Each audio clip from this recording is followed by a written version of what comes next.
Lovely introduction, Stefan.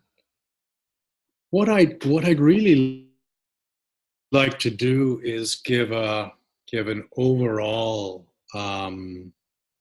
sense of the work I'm doing and why I'm doing it, and where it lands,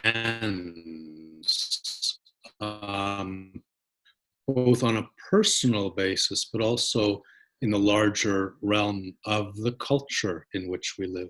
Talk about is that we are habituated to a way of being by our culture.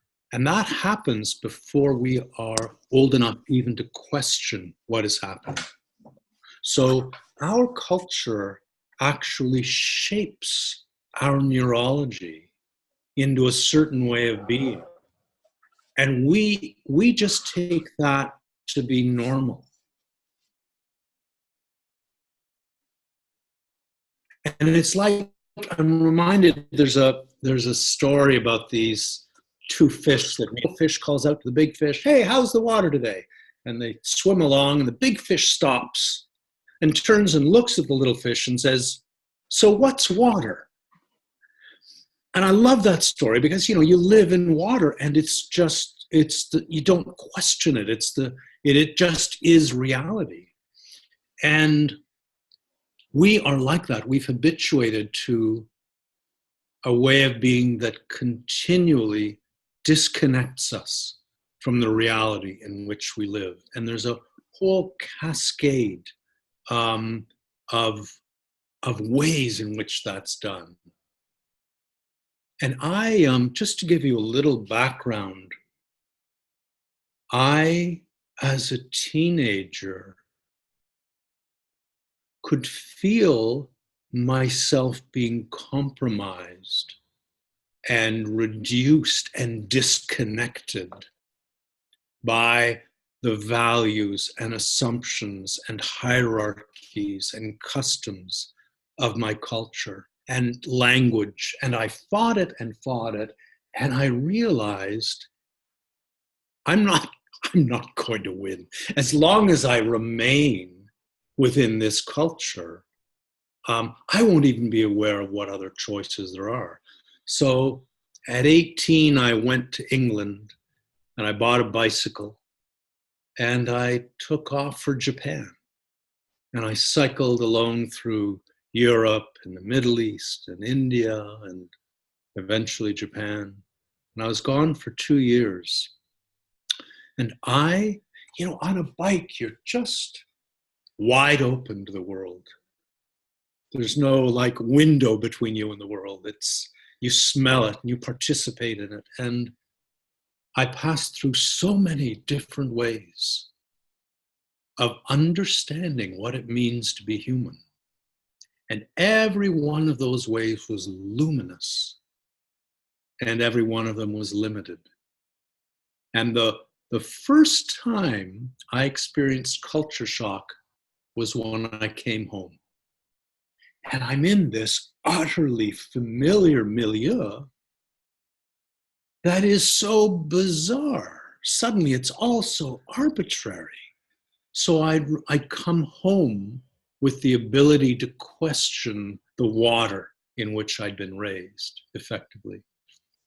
And what I wanted the whole time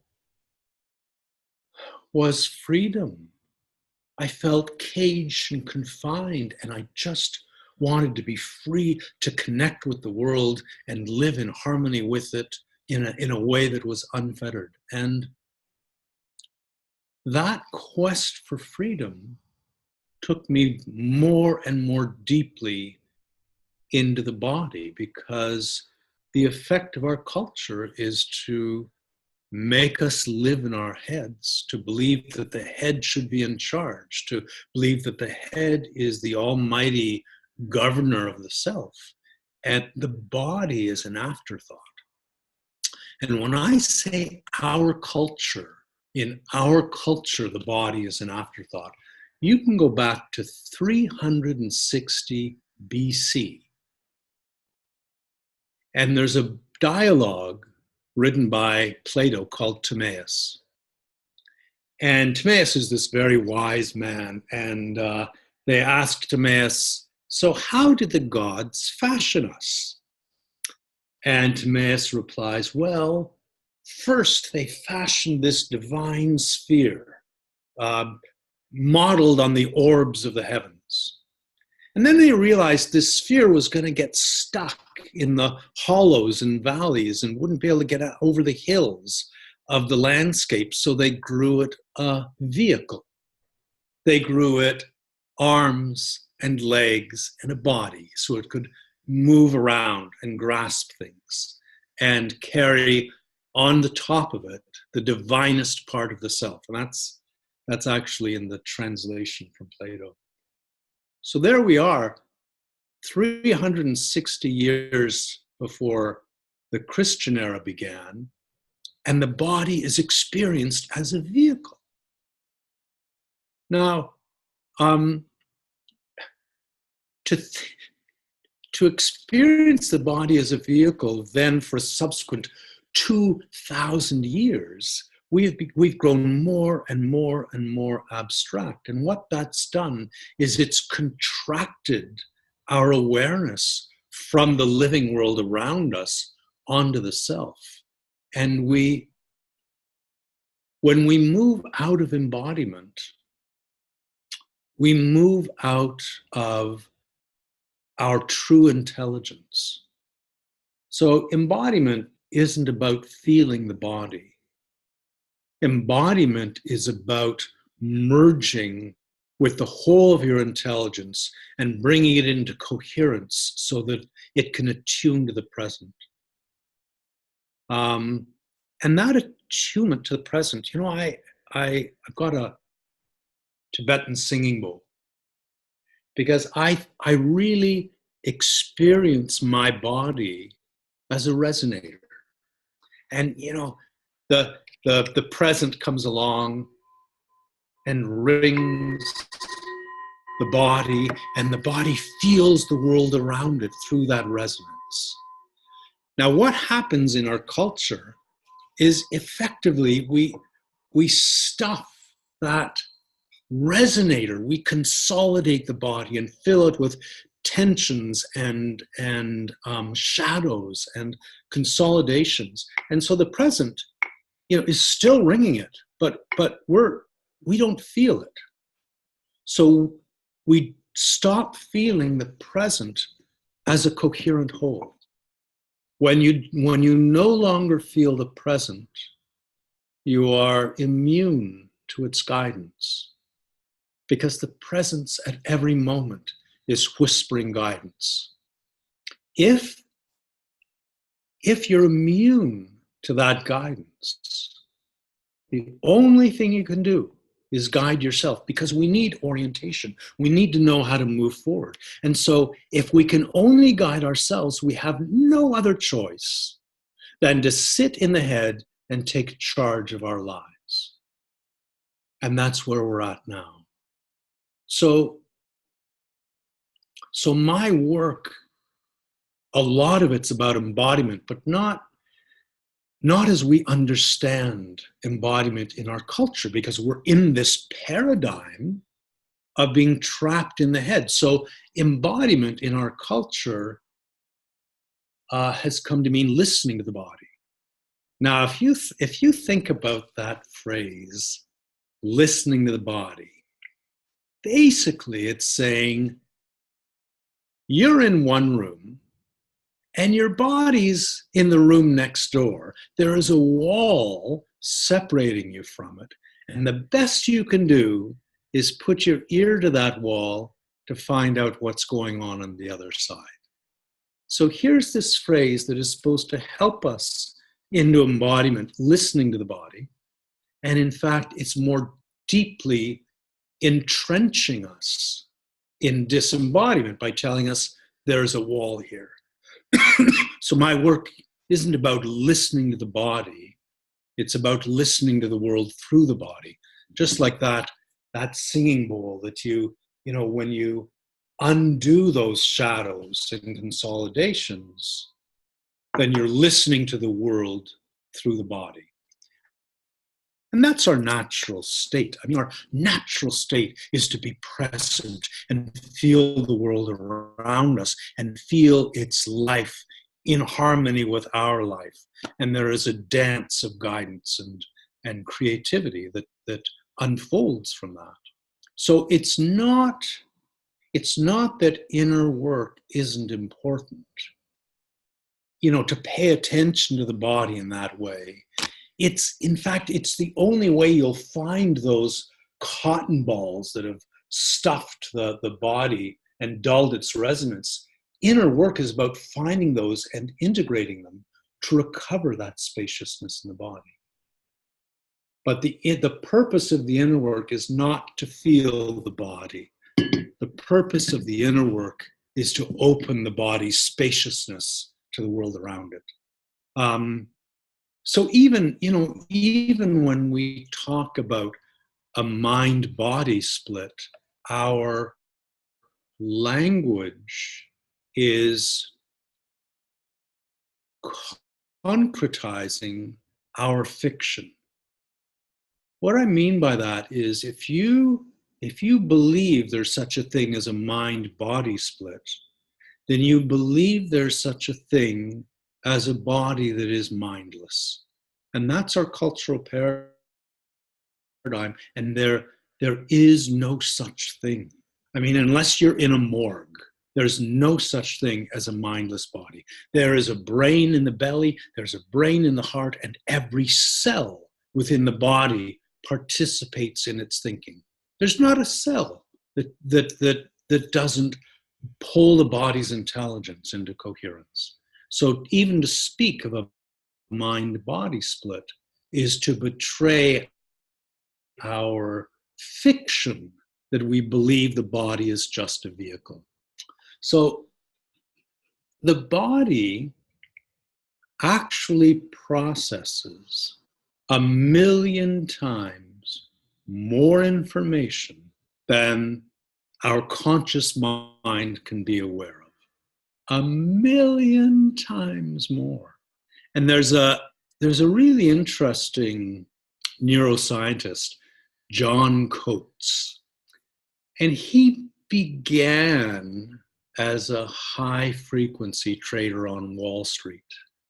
And then he left Wall Street and became a neuroscientist and came back to Wall Street to look at this peculiar phenomenon that he'd experienced, that once in a while he would make a trade and he would just know it was a winner. He knew that with every fiber of his being, and sure enough it was. And he thought, well, what's that actually about? And so he did 2 experiments on it. The first experiment, he got a group of traders and he measured, when they were trading, he measured their body's response to a trade, including cortisol, which is a stress hormone, and he measured their conscious assessment of the trade. So they'd answer a little question. Yeah, that's a winner. Oh, I'm not so sure about this. And then he, a month later, you know how well the trades are going to go, and he compared them. Well, the conscious assessment of the trade had no correlation to whether the trade was successful or not. Sometimes it, landed, sometimes it was off. There was no correlation. The body knew every single time. The body resonated and knew. And so then Coates said, well, okay, if the body is that attuned to reality, even in this abstract realm, then traders who are more in touch with their bodies should do better. So he tested traders to see how in touch with their bodies they were. He outfitted them with a heart rate monitor, and he would text them sort of at random intervals during the day, what's your heart rate? And they weren't allowed to palpate. They had to feel their heart rate. Some traders were really, really accurate. Some traders were just guessing. They had no idea. The traders who were really accurate in in the previous year's trading had done way, way better than the traders who were out of touch with their bodies. So Coates refers to the body as a parabolic reflector. It picks up signals from the world that we can't possibly be aware of and processes them and knows with an accuracy that our conscious minds can't even aspire to. So the body is a resource of the profoundest knowing we could ever experience. And then the question is how to come back to that knowing. And I'd like to talk about, when I say that our culture has shaped our neurology, we have been shaped, our thinking and our way of being has been shaped around fictions that our culture believes in. And I'd like to talk about a few of those. So one of the fictions our culture loves is the fiction that you are alone.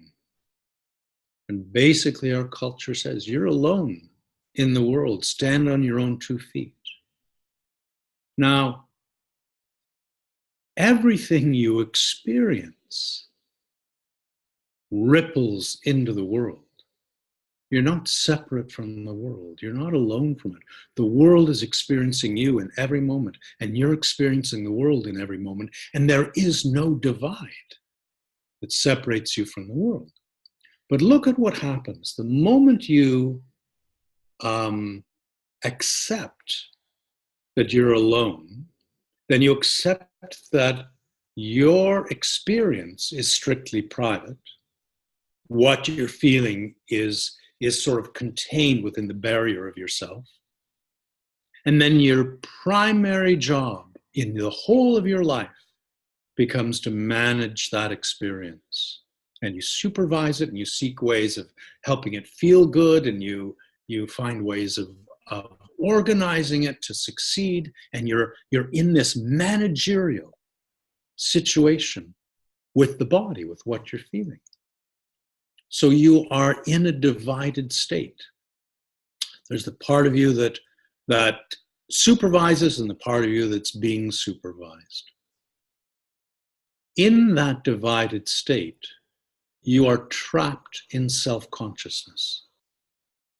It's like you've taken the spotlight of your attention and turned it off the world and onto yourself. And that self-consciousness is the state we live in, where the supervisor is conscious of the self, or we are watching the self and trying to get it right. And self-consciousness means we can never feel our wholeness. And then the question is how to allow that light to come off the self and rest on the world, so that our attention isn't making our relationship with ourself the primary relationship in our life. I mean, it's sort of odd to think that here you are on this planet, and the most important relationship you tend to is that between the divided parts of yourself. And the more natural relationship as a primary relationship would be your relationship with the present, and how to take the risk of coming out of self-consciousness into that attunement to the present that is possible. So that's one of the fictions that is there in our neurology. Another of the fictions is that you should be independent. And we're told, to strive to be independent, and financially independent, and every adult is independent. The reason it's a fiction is that there is no such thing in all the universe as independence. Everything depends on everything else. Everything leans on everything else. Everything affects everything else. It's the inescapable truth of our reality. So to chase independence is to chase a fantasy. It's to devote your energies and your life to a fantasy. And that fantasy has us in its grips. I think of Joseph Campbell, who studied the world's myths and wrote so insightfully about the structures of myth. And one of the primary characters in mythology is the tyrant. And Joseph Campbell described the tyrant as the man of self-achieved independence.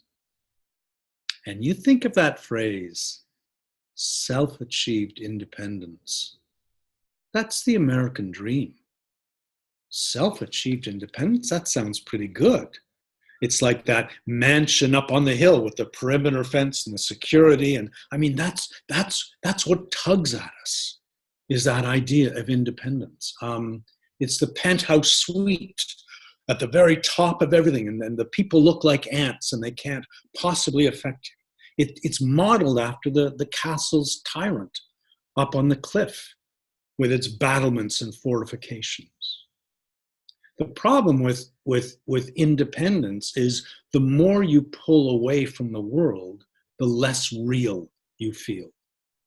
And you are plagued by fear. And fear is what drives the tyrant.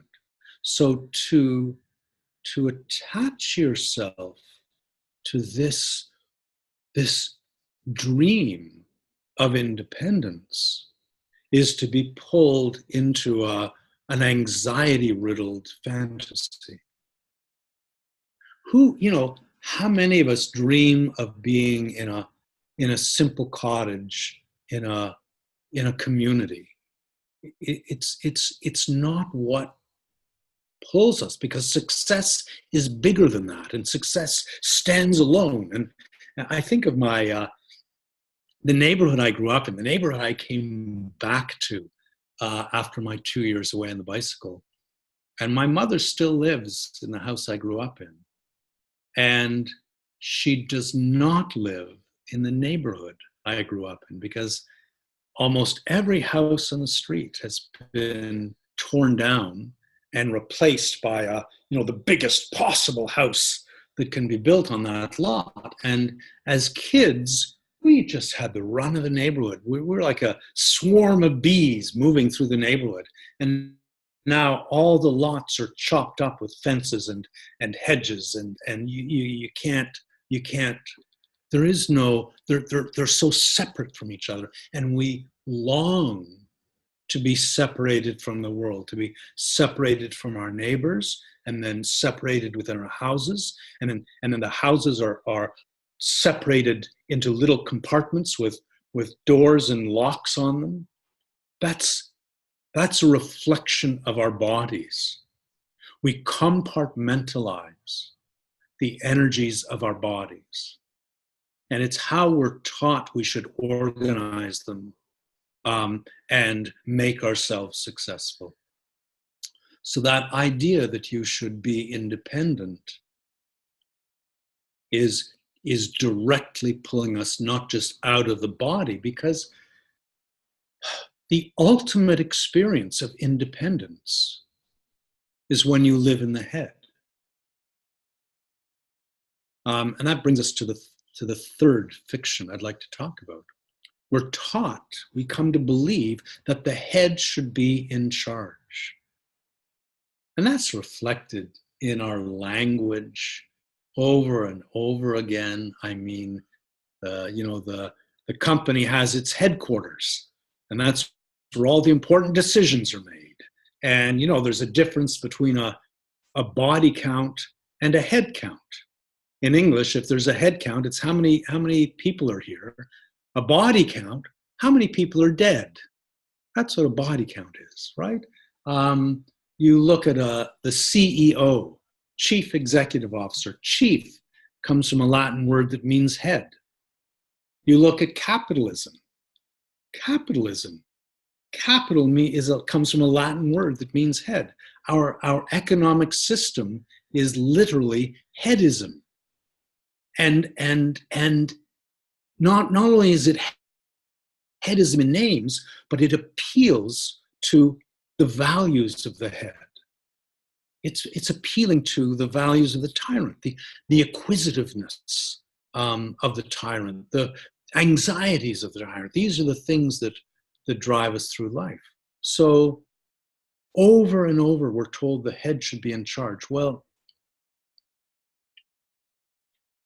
living in the head makes you feel alone, makes you feel independent from the world, because in effect, we are taught to shut down the intelligence of the body, to treat it like a vehicle.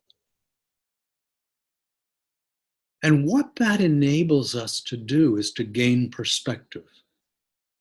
Now, perspective is valuable, but the essence of perspective is that it requires distance. So you don't have perspective on a situation until days have passed and you've got that perspective of distance. Or you don't have perspective on a building until you stand back from it and you see it. So the primary strength of the intelligence in the head is that it gives us perspective. If you live in the head, you're living in a way of being that is keeping you distant from the world around you. And you wonder why you feel alienated from the world and estranged from it. And you wonder why you feel anxious, and that there can be no other outcome when you're living in your head. So everything we do is head-based. Everything we do is top-down. I think the primary relationship in our lives is established by our relationship to the body. There's no more fundamental relationship.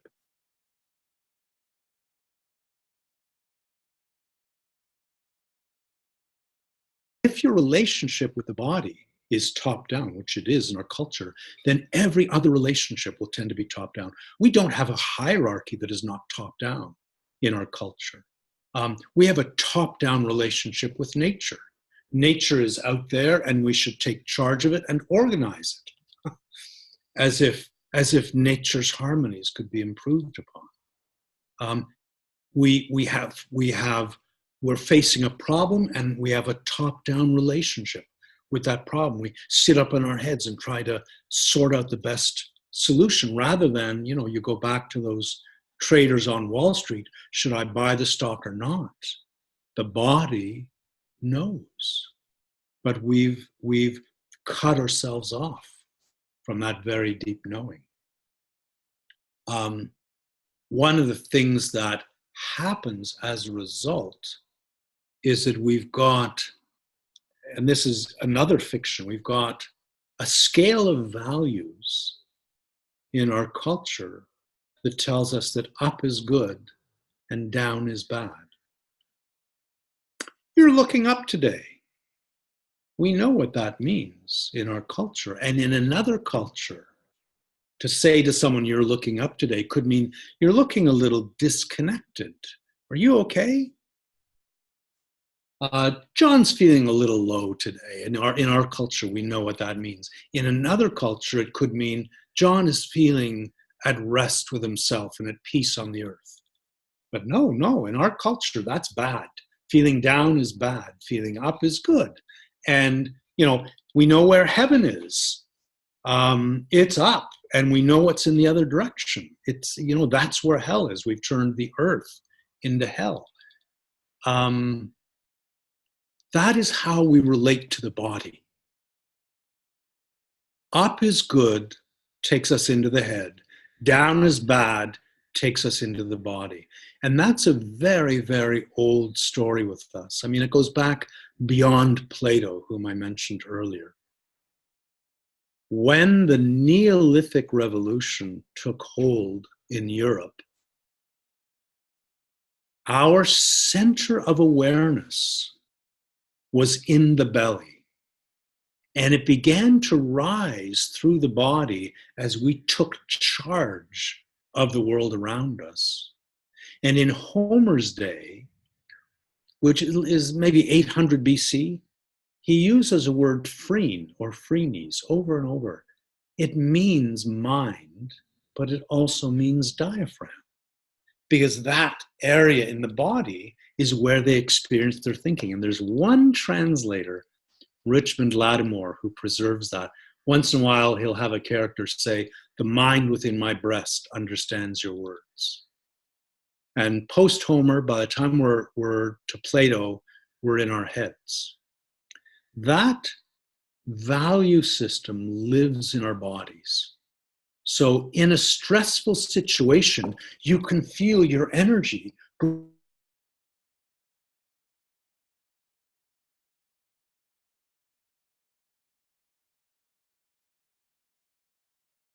internalized, that utilize, the higher the better. And even, gosh, in our current culture, every time I hear someone talk about raising your consciousness, I break out in hives. If we go any higher, we'll have completely disconnected from our humanity altogether. So once in a while, somebody will ask me to give a talk and say, "And what would you like to call it?" And I'll say, "Why don't we call it lower your consciousness?" Because, that the time has come to return to the body. The last fiction that I'd like to talk about, and then I'd love to make room for a question and answer. We have defined what intelligence is according to the values of the head. So we've been told intelligence is the ability to reason in an abstract fashion. And when we test someone's intelligence, you give them an IQ test. That's what you're testing. And to me, that's a tiny little wavelength on a massive spectrum. And when I look for what the nature of that spectrum is, I would say, first of all, it's sensitivity. And we demean sensitivity, we devalue it, but sensitivity is the foundation of our intelligence. And the sensitivity to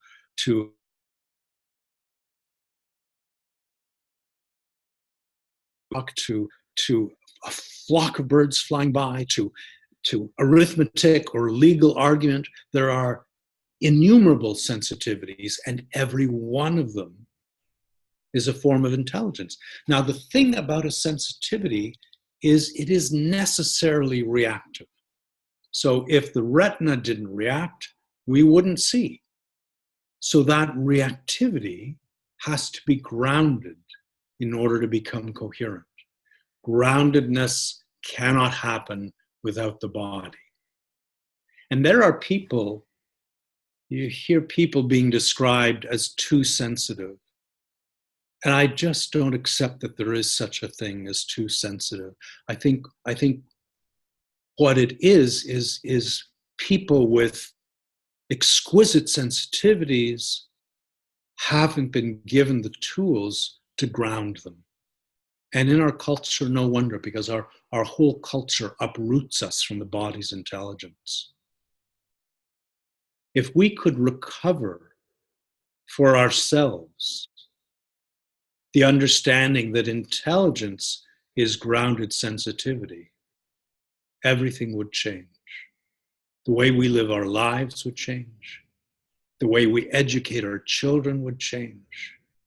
The way we treat people in hospitals would change. I mean, you look at the education, the public education system, and it is almost systematically desensitizing kids and leaving them ungrounded. So here's an institution that is supposed to be fostering intelligence in our kids. And when you understand what true intelligence is, you realize that it's actually disabling our intelligence.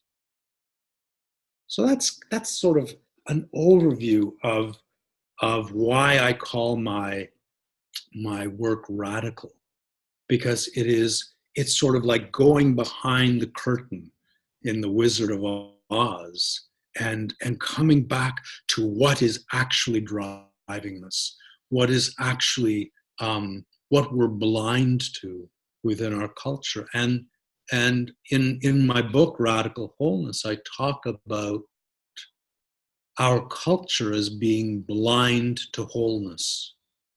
We have so fractured ourselves and our lives that we don't feel the wholeness of the self. We don't feel the wholeness of the present moment. We don't know what it is to speak from our wholeness or listen from our wholeness. And until we can find our way back to wholeness, which is to find our way back into the body's intelligence, to reunite with it, we will continue to damage the harmony of the world around us, because harmony can only be understood through wholeness. And if you don't feel wholeness, then what you reach for instead of harmony is control. And we're trying to control what cannot be controlled. And we're doing damage every time we seek to do that. So that's a bit of a whirlwind tour of my, just to give my work some context. The workshops are totally experiential. I don't do a lot of talking in the workshops. They're practices that undo the barriers to our body's intelligence and soften us into them.